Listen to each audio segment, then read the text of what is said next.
عرب، اسرائیل یا مسلمانوں اور یہودیوں کی تاریخی دشمنی اور مسئلہ فلسطین کی نظریاتی بنیادیں حضرت سلیمان علیہ السلام کے دور حکومت سے جا ملتی ہیں۔ ہوا کچھ یوں کہ حضرت سلیمان علیہ السلام نے فلسطین کے شہر یروشلم کے مشرقی حصے میں ایک عمارت تعمیر کی جسے تاریخ میں ہیکل سلیمانی کے نام سے جانا جاتا ہے۔ اس عمارت کا بنیادی مقصد عبادت اور تابوت سکینہ کے لیے ایک محفوظ جگہ مہیا کرنا تھا۔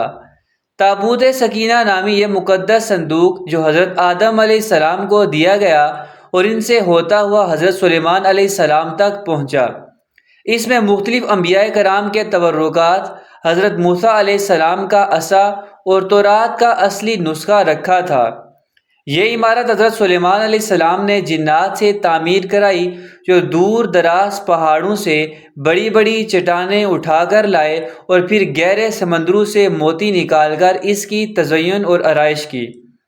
چونکہ یہ عمارت بنی اسرائیل کے نبی نے تعمیر کی تھی اور اس کے اندر تابوت سکینہ رکھا تھا، لہٰذا اسرائیلی قوم کے نزدیک یہ ایک متبرک ترین عبادت گاہ کا درجہ حاصل کر گئی۔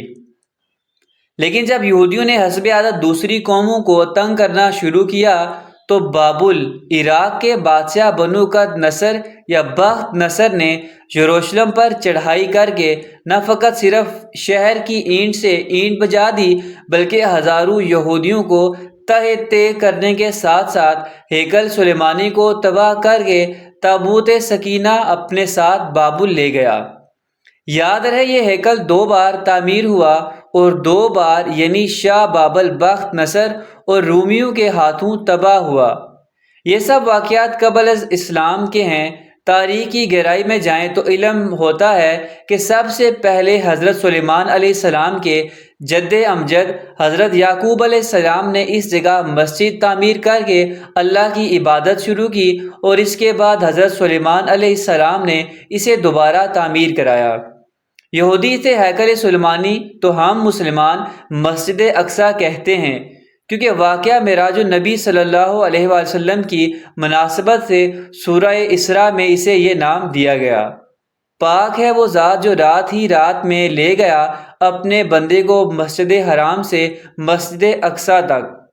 اگر غور کریں تو چند سطور قبل میں نے یہ بات کہی کہ مسلمانوں اور یہودیوں کے مابین نزاع کی جڑیں حضرت سلیمان علیہ السلام کے دور تک جاتی ہیں۔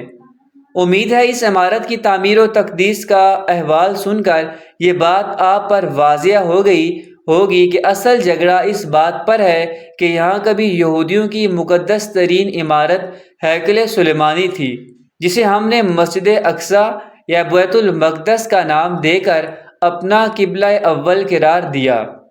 مسجد اقصیٰ کی پہلی تعمیر نو حضرت عمر رضی اللہ تعالیٰ عنہ اور حضرت پھر ہموی خلیفہ عبد الملک کے دور میں ہوئی۔